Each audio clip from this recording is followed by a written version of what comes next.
C'est un impressionnant butin constitué de faux documents, appareils électroniques et autres titres identitaires qui a été saisi au domicile du nommé Thibaut Ndangwala au quartier Briqueterie à Yaoundé dans la région du centre. Une variété très énorme et impressionnante de cartes de séjour, de cartes de résidents étrangères, des demandes de CNI camerounaises, et plusieurs autres faux documents, notamment des permis de conduire, des cartes grises des véhicules. Nous avons aussi également saisi entre ses mains une variété de machines et appareils électroniques, notamment des ordinateurs, des imprimantes.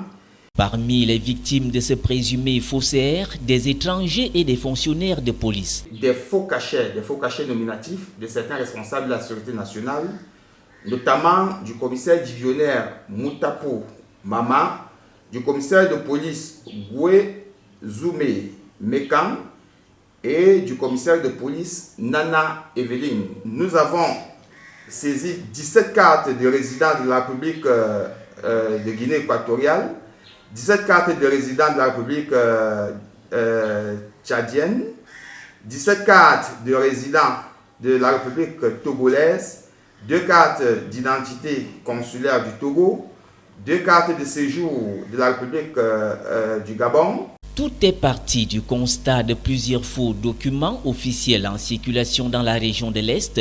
Un Burkinabé sera même interpellé à Kété en possession d'une fausse carte de séjour. La délégation régionale de la police judiciaire, appuyée par le commissariat Alémi Immigration, dans une opération de police coordonnée, va rattraper le nommé Ndangwala qui finira par tout avouer.